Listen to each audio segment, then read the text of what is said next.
Hare Krishna, Hare Hare, Hare Rama, Hare Rama, Rama Rama, Hare Hare. So we're going to continue reading from Srimad Bhagavatam, Canto 4. We are going to begin chapter 26 today. We have been hearing the story of Purañjana that Narad Muni is telling King Prachinabhari. So Purañjana is the living entity, each and every one of us. And the lady is the intelligence, how our intelligence is always seeking material enjoyment. And how we want to be happy in the city of the body, which has 9 gates. So, chapter 26, King Purañjana goes to the forest to hunt, and his queen becomes angry. Narad Vacha Sa ekada maheshvaso Ratham panchashvam ashugam Dvisham dvichakram ekaksham Trivenum panchabandhuram Ekarashmi ekadamanam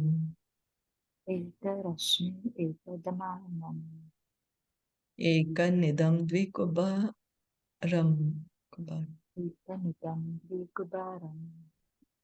Panchapraharanam sapta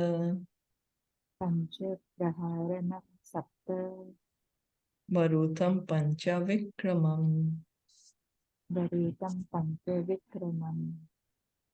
Hemo paskaram aruya Swarna varmakshaye shuddhihi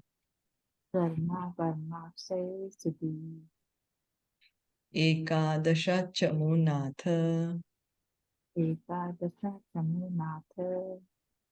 Panchaprastham agadvanam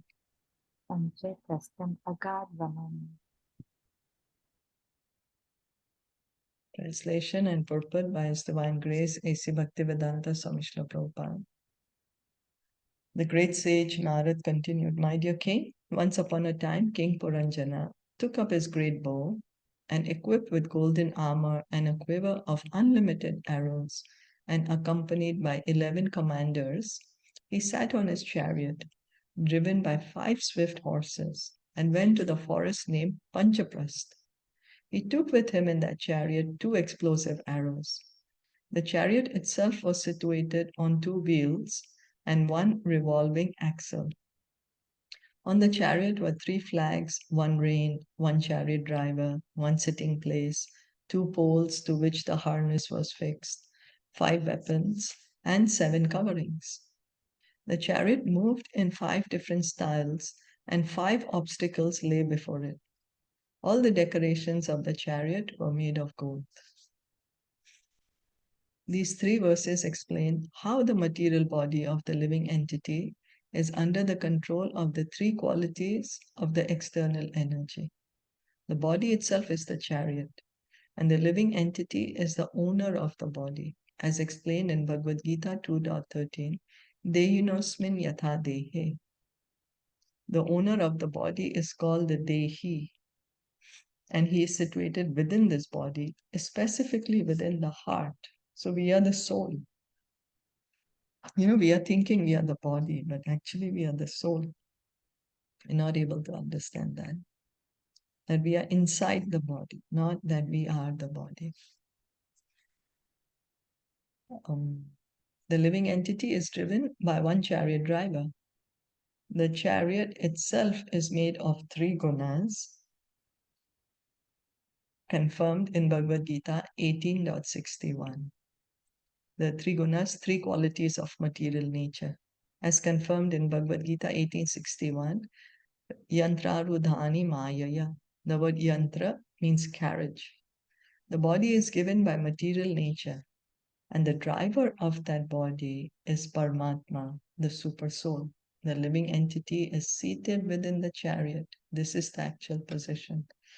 So this body is like a vehicle for us, and we are the passenger inside the body. And the driver is said to be the Paramatma, the Super Soul. But what we are doing, we are thinking we are the body. And this body is under the control of material nature, under the modes of goodness, passion, and ignorance. Actually, goodness, passion, ignorance have no effect on the soul.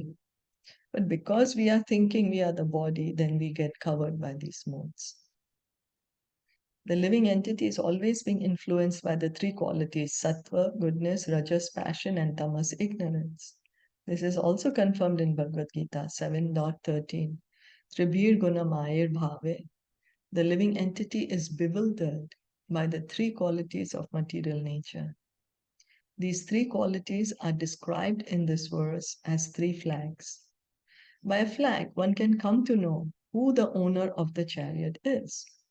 Similarly, by the influence of the three qualities of material nature, one can easily know the direction in which the chariot is moving. So where the modes are taking us, based on the modes, we are acting accordingly. Say, for example, eating. So we are all going to eat. Now, how each of us is differently affected by the modes, goodness, passion, and ignorance. We're going to eat in different ways. And then that is deciding our future body. In other words, one who has eyes to see can understand how the body is being driven, influenced by the particular type of quality of material nature. In these three verses, the activity of the living entity is described to prove how the body becomes influenced by the quality of ignorance, even when a person wants to be religious. Narad Muni wanted to prove to King Prachinabarhishat that the king was being influenced by the tamogun, the quality of ignorance, even though the king was supposed to be very religious. According to Karma Kandya, the process of fruitive activities, a person performs various sacrifices directed by the Vedas, and in all those sacrifices, animal killing or experimenting on the life of animals to test the power of Vedic mantras is enjoined. Animal killing is certainly conducted under the influence of the mode of ignorance. Even though one may be religiously inclined, animal sacrifice is recommended in the Shastras, not only in the Vedas, but even in the modern scriptures of other sects. These animal sacrifices are recommended in the name of religion. But actually, animal sacrifice is meant for persons in the mode of ignorance. So, before how these big sacrifices used to be done where animals were sacrificed. That's what Narad Muni came to Prachina Barishat and said, you're killing so many animals. So Prachina Barishat, they say, but I'm following the scriptures. Narad Muni said that, if you wrongly pronounce the mantra, then that animal is not going to get a human body. Then what's going to happen? The animal is suffering. So when such people kill animals, they can at least do so in the name of religion. However, when the religious system is transcendental, like the Vaishnava religion, there is no place for animal sacrifice. Such a transcendental religious system is recommended by Krishna in Bhagavad Gita 18.66. So animal sacrifices are strictly prohibited in this age of Kali. The only sacrifice recommended in this age of Kali is, does anyone know?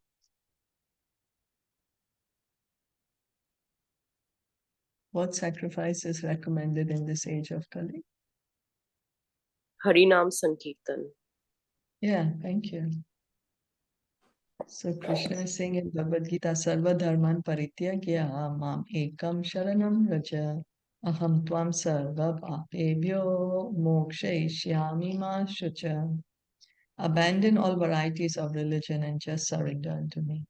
I shall deliver you from all sinful reaction. Do not fear. Because King Prachina Barisha was engaged in performing various sacrifices in which animals were killed, Narad Muni pointed out that such sacrifices are influenced by the mode of ignorance. From the very beginning of Srimad Bhagavatam 1.1.2, it is said, Dharma pro hijita kaitavotra. All kinds of religious systems that are involved in cheating are completely kicked out of Srimad Bhagavatam. Because Bhagavatam is completely transcendental. It only speaks about devotional service, devotees, the Lord Krishna as incarnations. There's nothing about religiosity, economic development. Then comes sense gratification and liberation. And Bhagavatam is saying that all those are cheating kind of religion. Why? Because it's still going to keep us in the material world. You know. So Bhagavatam is called Amala Puran, completely pure. In the Bhagavad Dharma, the religion dealing with one's relationship with the Supreme Personality of Godhead, animal sacrifice is not recommended.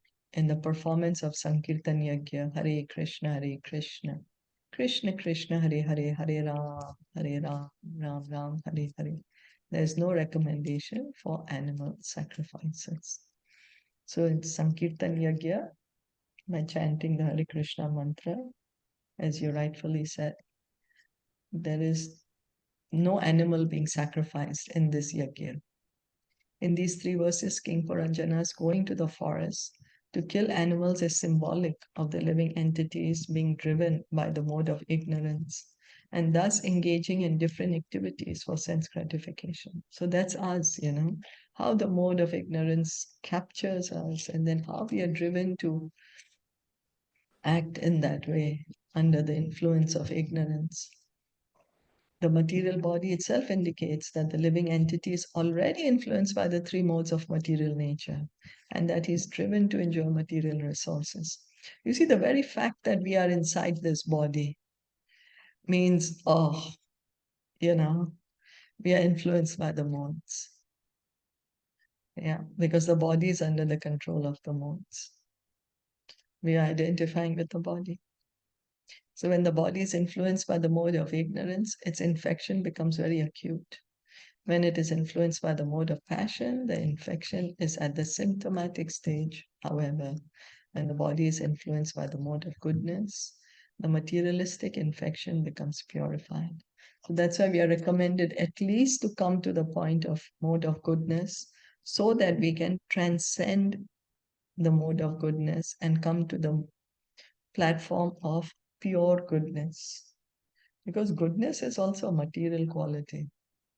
So, but we need to, if we want to transcend it, we need to at least come to this point of goodness, The ritualistic ceremonies recommended in religious systems are certainly on the platform of goodness. But because within this material world, even the mode of goodness is sometimes polluted by the other qualities, namely passion and ignorance. A man in goodness is sometimes driven by the influence of ignorance. One may be in the mode of goodness, but immediately another mode takes charge. That's how the modes are. They keep influencing us in different ways. So we need to come to the point of pure goodness. And how can we come to that point of pure goodness?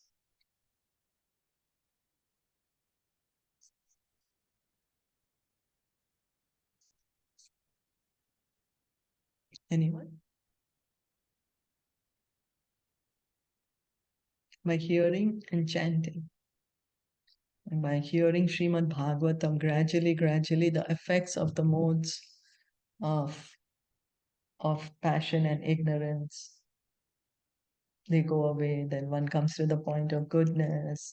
Then one continues Bhagavatam and serving the Bhagavad, serving the devotee.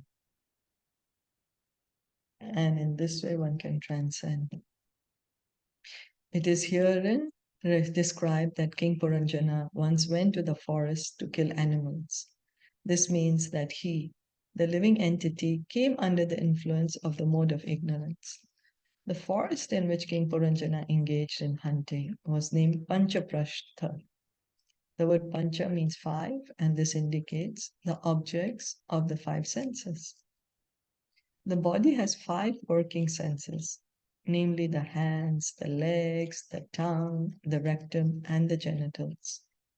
By taking full advantage of these working senses, the body enjoys material life.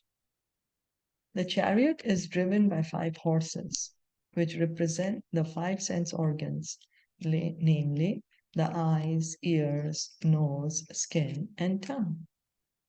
So it's allegorical example, right? So it said the king went hunting, means he came under the influence of ignorance. So he came under the influence of ignorance, and then the objects of the senses. So what are the working senses? Here it's mentioned, the five working senses: hands, legs, tongue, rectum, and genitals. And by taking advantage of these senses, we are enjoying this body. We are enjoying this material world. So the five horses, they are compared to the five knowledge acquiring senses, sense organs: eyes, ears, nose, skin, and tongue. So these sense organs are very easily attracted by the sense objects. We want to see something beautiful. We want to smell something, nice, fragrant. Oh, so good, we say. We hear some melodious music, our ears feel so good, so on and so forth. So our senses are always seeking the sense objects. Consequently, the horses are described as moving swiftly. On the chariot, King Purañjana kept two explosive weapons, which may be compared to ahankar, or false ego. This false ego is typified by two attitudes: I am this body, ahanta, and everything in my bodily relationships belong to me, mamta. I am this body, and everything in relationship to this body belongs to me. This is our consciousness right now. The two wheels of the chariot may be compared to the two moving facilities, namely sinful life and religious life. The chariot is decorated with three flags, which represent the three modes of material nature. So, sometimes we are engaging in sinful life, sometimes we are doing religious life, and then we are just completely under the modes of nature, sometimes passion, sometimes goodness, sometimes ignorance. The five kinds of obstacles or uneven roads represent the five kinds of air passing within the body. So there are these life airs within the body. Five: pran, apan, udan, saman, and vayan. The body itself is covered by seven coverings, namely skin, muscle, fat, blood, marrow, bone, and semen.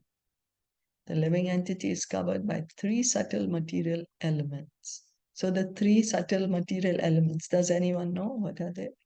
And the five gross material elements.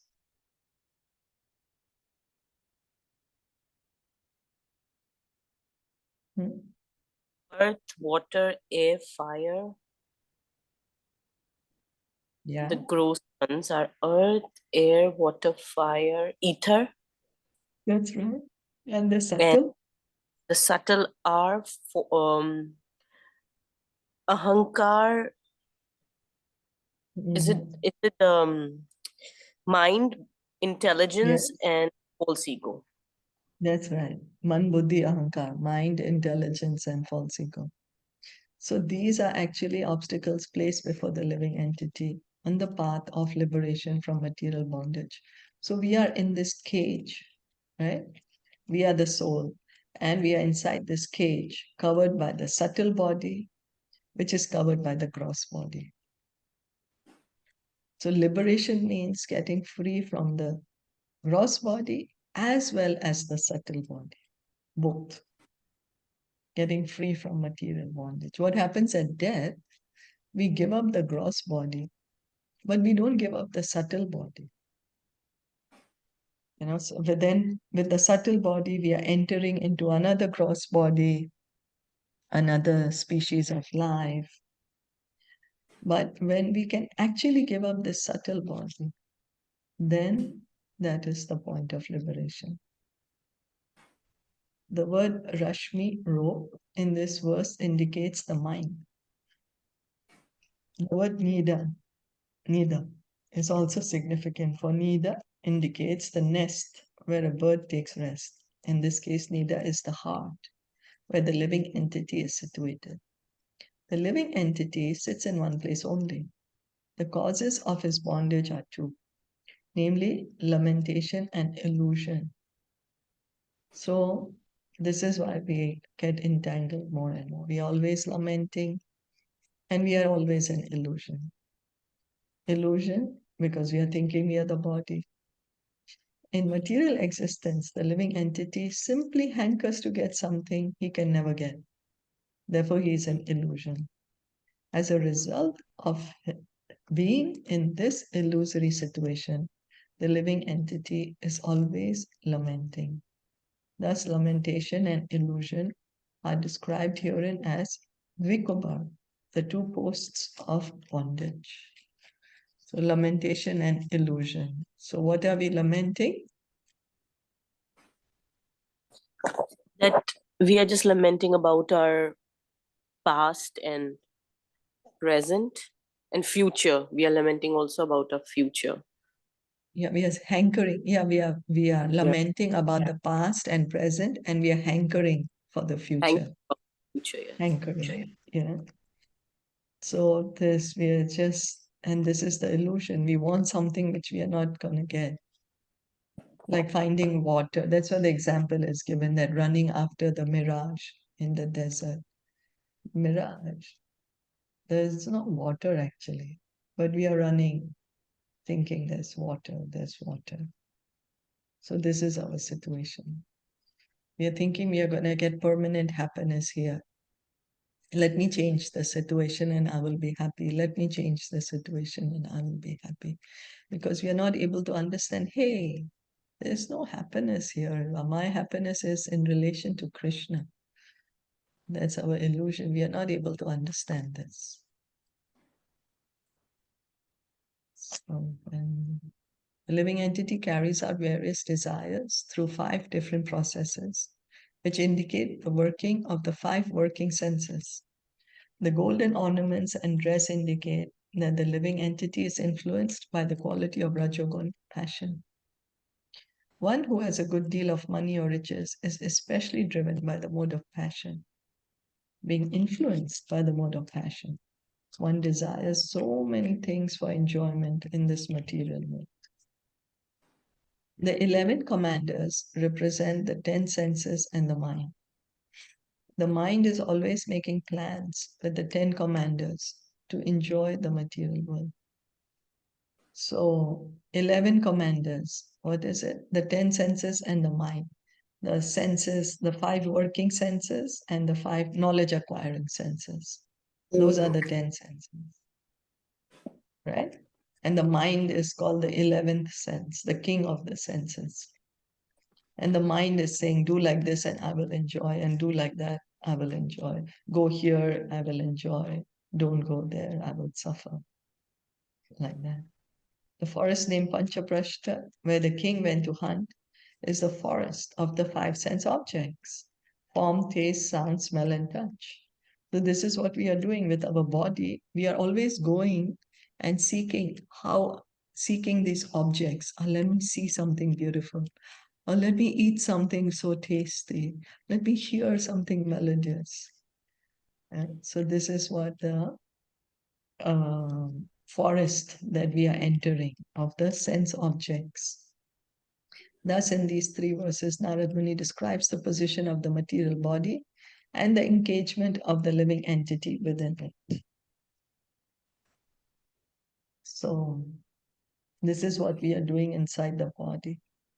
We are engaged in the body, covered by this gross body and the subtle body. And then with our senses, we are just trying to enjoy this material world. And we are lamenting because we want to get something which we are not able to get. We are lamenting, we are hankering, and that's our illusion. That is simply hankers to get something he can never get. Therefore, he's an illusion. We want permanent happiness, which is not there in the material world. And so, and that's our illusion. We are looking at the reflection and we want to taste the mango. Real mango is there. So we have to eat the real mango. But if we look at the reflection of the mango and we want to taste it, there's no taste. We cannot satisfy ourselves, but we are not able to understand it. And that's our illusion. Is that okay? Any comments? Anyone wanted to say anything? Any realizations? So these are the Hare Krishna. So these Yeah. are the 18 elements, right? We are talking about. Huh? These are the 18 elements, right? We are talking about the three gunas, and the gross elements, and working, and the knowledge senses, and everything. Yeah. So there are 24 elements in the There's material a world. But here we have spoken about 18, right? Here, the elements that were spoken about was 8. The 5 gross elements and the 3 subtle elements. And Okay. then so the Knowledge. elements are this 8. And then again, we spoke about, okay, let's see, 8, I didn't count. Then the 10 are the senses. So that's Senses. 18. Then we are speaking of the, what else? That's it, is it? Is that all we spoke about? Yeah. And then the 5 gross, the 5 sense objects, Okay. the objects of the senses, the taste, form, touch, smell. Okay. Okay. Yeah, so 24, 18 and 23, 5, huh? That's 18 and 5 will be 23, and 24th is the Mahatattva, the total material. okay. Okay. Got it. Thank you. Thank you. Yeah. There was one thing I have heard you saying 24, but this one is 18. Yeah, the 5 sense objects are there also. Okay. These, the 5 Thank you. sense objects, form, taste, sound, smell, touch. So actually we can see this material world that we are so enamored by. It's actually just this dead material elements, and yet we are not able to understand, and we want to enjoy them more and more and more. Yeah, that's what, we were talking yesterday. We had the class and it was a very good realization. Bhavna Khatri mentioned about the Chitraketu, how he was also, he got the realization of, I mean, we are kind of, building the legacy of I, me, mine, and all of that, but it's not so important, right? So, I know, right? so just with that one child that he had and then when he passed away, so he realized that it's not so important. I mean, what are we looking for? Yeah. Yeah, I know, right? And yet we get so carried away and so entangled Yes, in all this. yes, yeah. Yeah. Like if we look at it from a little afar, because we are so close into it, we are not able to understand what we are doing. But from a higher perception, if we see, it's true. Yeah. It's so true.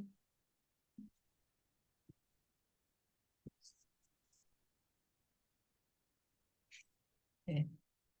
Chacharam mridgayam tatra Sachara mridayam tatra tripta ateshu karmukha Tripta ateshu karmukha vihaya jayam atad arham vihaya jayam atad arham mriga vyasana lalasa. Gita-Verse lalasa. it was almost impossible for King Purañjana to give up the company of his queen even for a moment. Nonetheless, on that day, being very much inspired by the desire to hunt, he took up his bow and arrow with great pride and went to the forest, not caring for his wife. One form of hunting is known as woman hunting. A conditioned soul is never satisfied with one wife. Those whose senses are very much uncontrolled, especially try to hunt for many women. King Puranjana's abandoning the company of his religiously married wife is representative of the conditioned soul's attempt to hunt for many women for sense gratification. Wherever a king goes, he's supposed to be accompanied by his queen. But when the king or conditioned soul becomes greatly overpowered by the desire for sense gratification, he does not care for religious principles. Instead, with great pride, he accepts the bow and arrow of attachment and hatred. Our consciousness is always working in two ways, the right way and the wrong way. When one becomes too proud of his position, influenced by the mode of passion, he gives up the right path and accepts the wrong one. So as we were saying just now, legacy and all that, right? Then we become pride. We get intoxicated by the pride. And because of that intoxication, then we make a wrong choice. We take up the wrong path. Kshatriya kings are sometimes advised to go to the forest to hunt ferocious animals, just to learn how to kill. But such forests are never meant for sense gratification. Killing animals to eat their flesh is forbidden for human beings. So someone will say, oh, the Kshatriyas used to kill, it's against religious principles, but it's also Kshatriyas' dharma to protect. And to protect, they have to be able to have the skill to kill the aggressor. And so that's why they used to practice going to the forest to kill the animals. But it's not supposed to be like wholesale slaughter, as currently happening. Asurim ritim ashritya. Asurim ritim ashritya. Goratman niranugraha. Nayahanan nishiter bane. Vaneshu vanagocharan.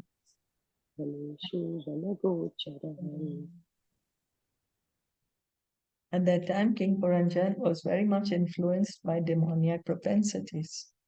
Because of this, his heart became very hard and merciless, and with sharp arrows, he killed many innocent animals in the forest, taking no consideration.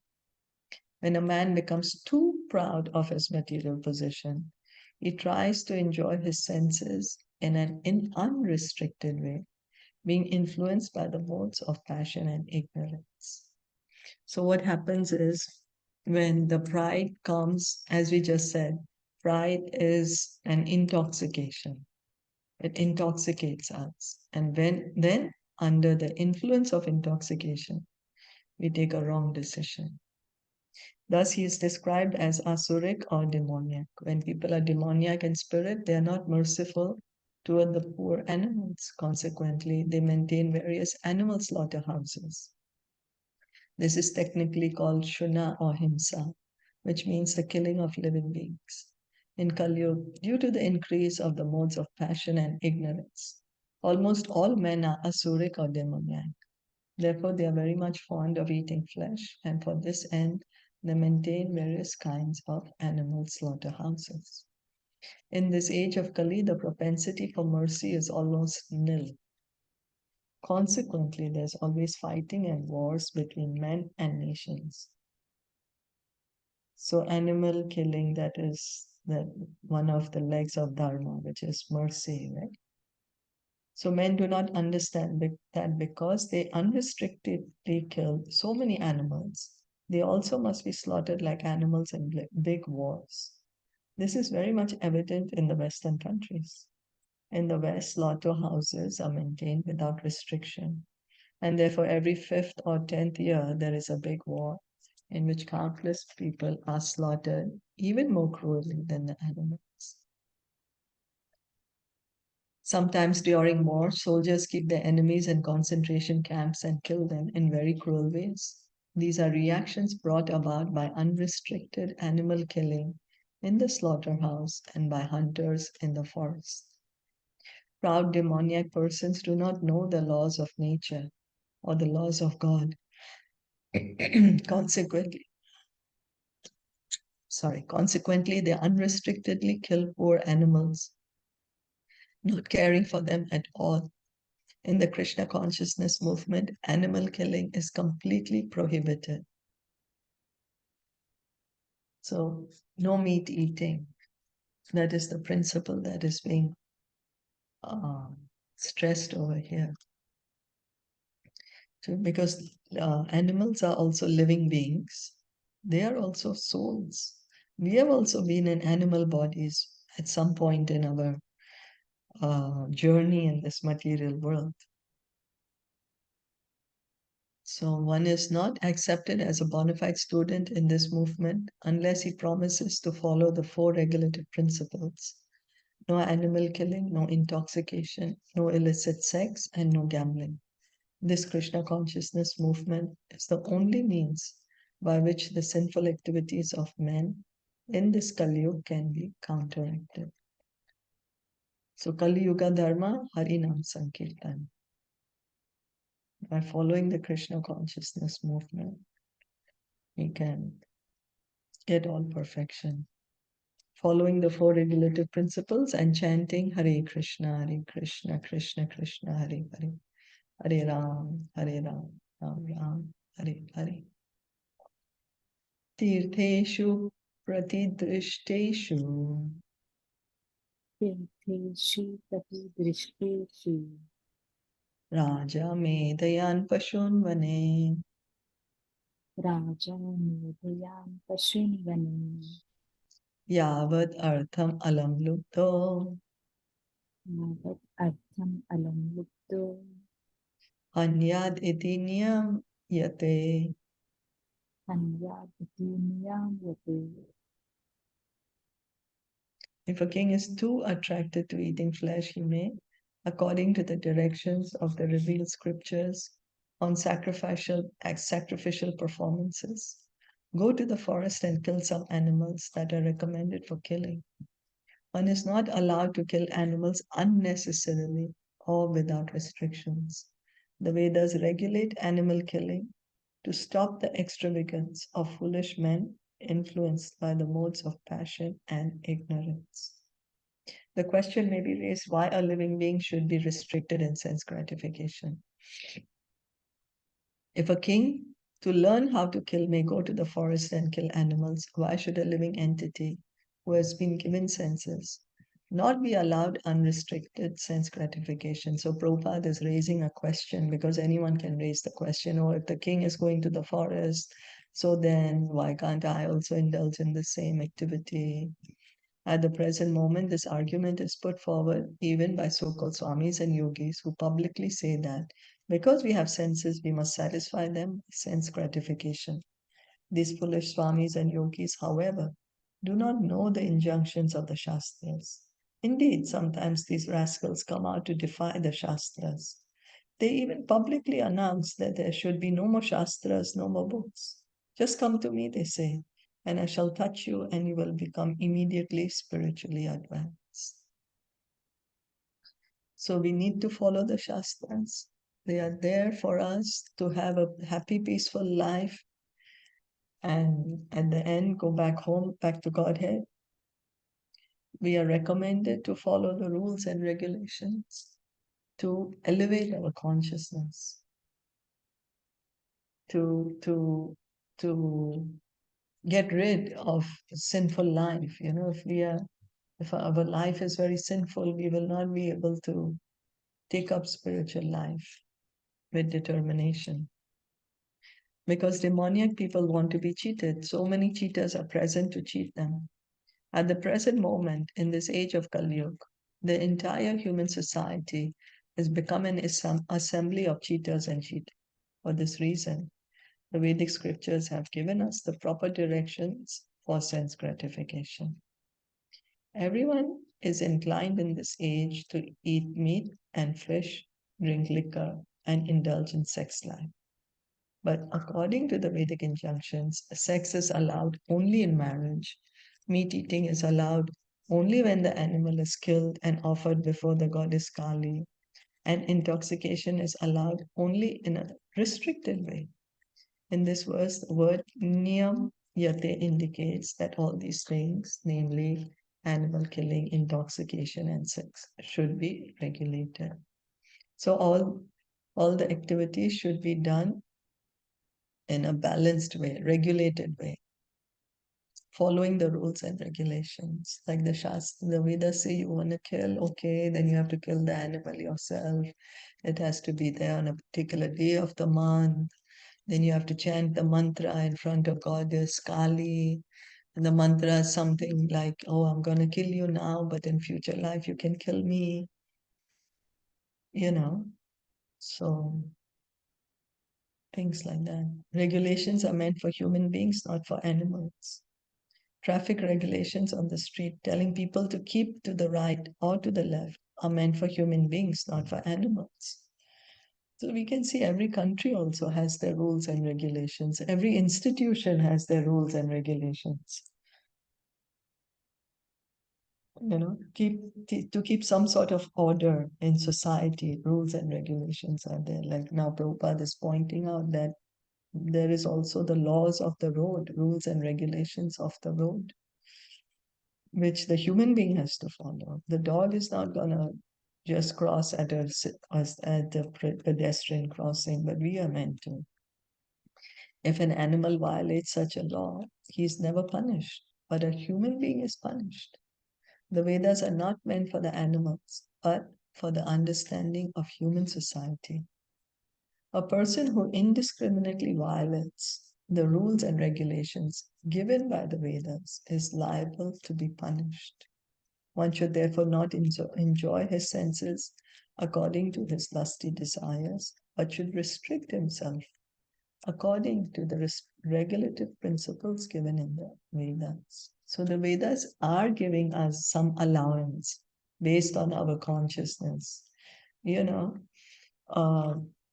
they are saying, sure, you want to do this activity, do it, but do it in this way. So there is some sort of a restriction, regulation, not unrestricted. So one should therefore not enjoy his senses according to his lusty desires, but should restrict himself according to the regulative principles given in the Vedas. If a king is allowed to hunt in a forest, it is not for his sense gratification. We cannot simply experiment in the art of killing. If a king, being afraid to meet rogues and thieves, kills poor animals and eats their flesh comfortably at home, he must lose his position. Because in this age kings have such demoniac propensities, monarchy is abolished by the laws of nature in every country. So Prabhupada is pointing out it's not that the king was not doing his duty, that he is only killing the animal and eating it, but not protecting the citizens. The king would practice the art of killing and so that he can protect against thieves, robbers, or other kings. People have become so degraded in this age that on the one hand, they restrict polygamy, and on the other hand, they hunt for women in so many ways. Many business concerns publicly advertise that topless girls are available in this club or in that shop. Thus, women have become instruments of sense enjoyment in modern society. The Vedas enjoin, however, that if a man has the propensity to enjoy more than one wife, as is sometimes the propensity for men in the higher social order, such as the Brahmanas, Kshatriyas, and Vaishyas, and even sometimes the Shudras, is allowed to marry more than one wife. But now, in current times, it is illegal, right? Marriage means taking complete charge of a woman and living peacefully without debauchery. At the present moment, however, debauchery is unrestricted. Nonetheless, society makes a law that one should not marry more than one wife. This is typical of a demoniac society. So the idea is restricted sense gratification. Ya evam karma niyatam. Evam karma niyatam Vidvan kurvita manava. vidvan kurvita manava Karmanat tena rajendra. karmana tena rajendra Jnanena na salipyate. jnanena nasalipyate. Narad Muni continued to speak to King Prachinabarishad. My dear king, any person who works according to the directions of the Vedic scriptures does not become involved in fruitive activities. Just as a government may issue trade licenses in order for its citizens to act in a certain way, the Vedas contain injunctions that restrain and regulate all of our activities. So Prabhupada is giving an example, like license. You get a license to do some particular activity.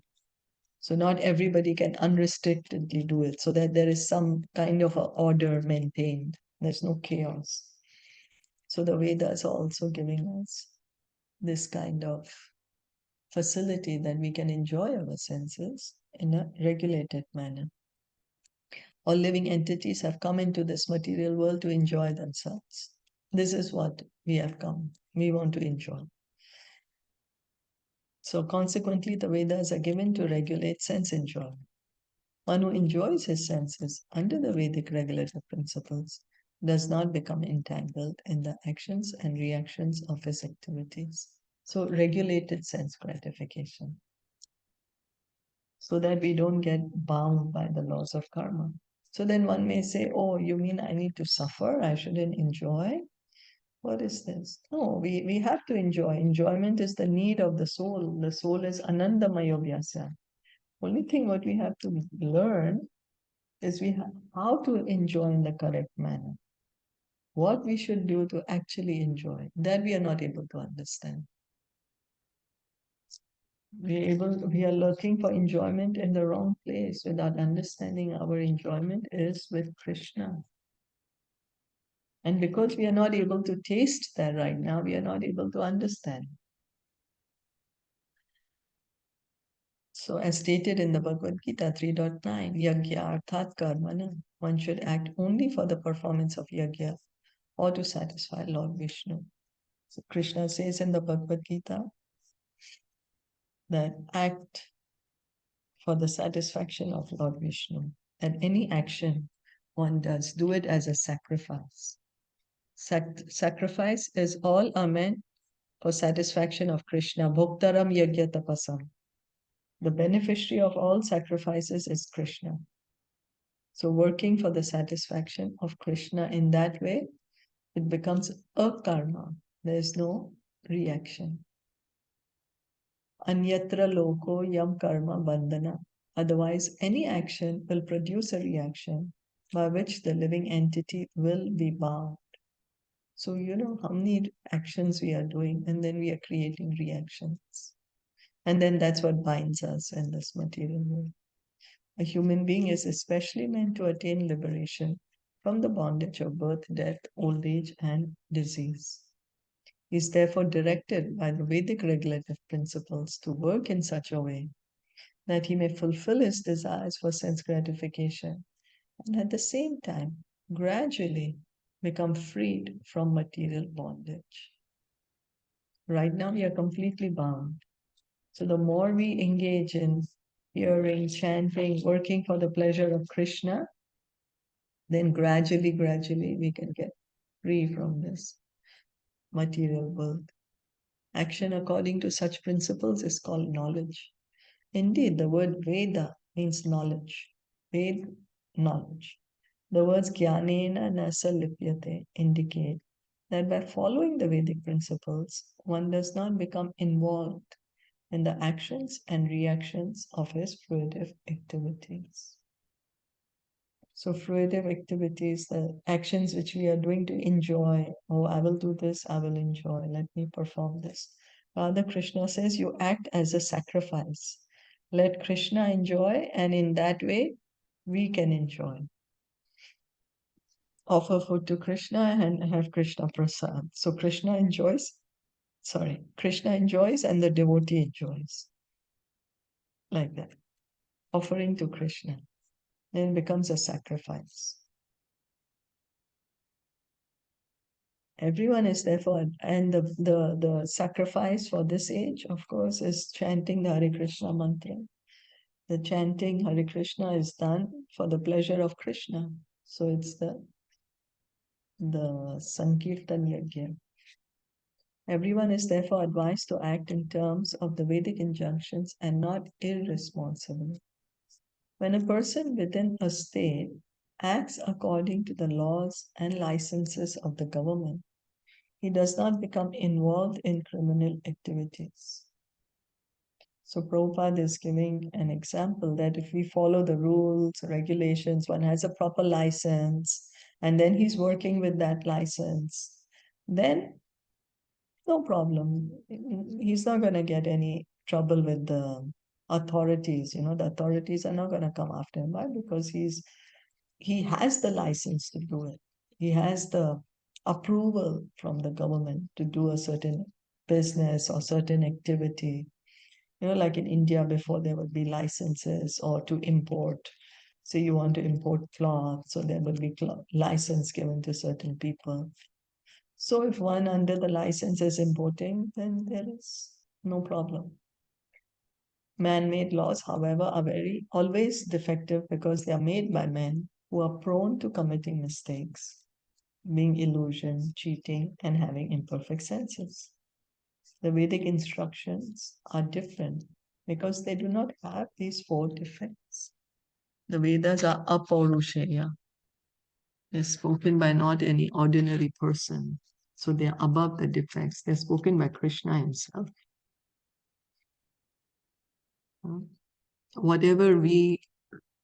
If we create our own literature, then because we have the defects, that literature is also going to be having some defect. Commit mistake, illusion, cheating, imperfect senses. These are our defects. So anything we produce is going to be defective. But not the Vedas. The Vedic injunctions are not subject to mistakes. The knowledge of the Vedas is knowledge received directly from God. And there is consequently no question of illusion, cheating, mistakes, or imperfect senses. It's the word of God. So word of God, no mistake, is perfect.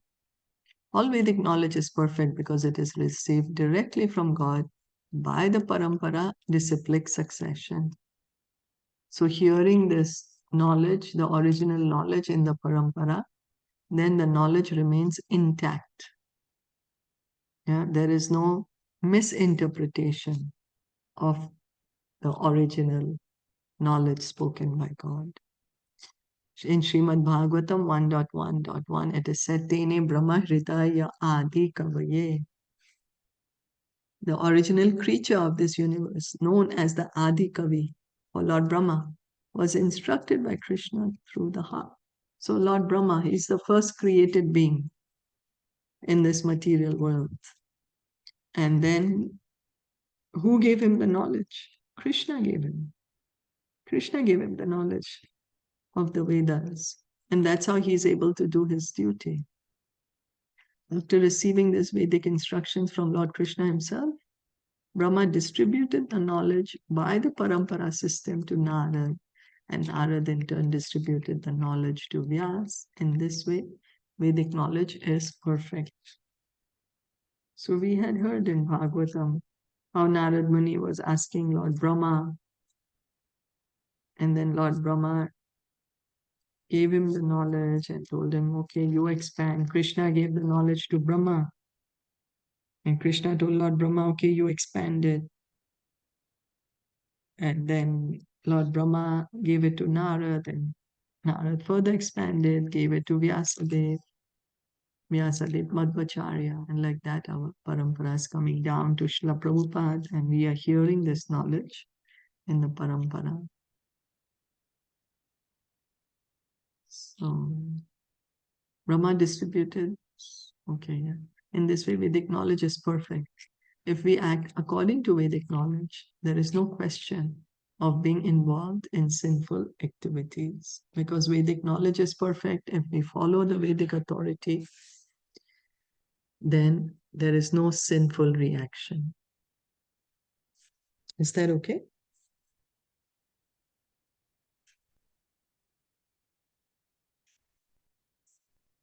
Yeah, Yes. so let's stop here for today. Thank you so much for listening and enjoying in Srila Prabhupada ki jai. Gaur Bhakta Vrinda ki jai. Hare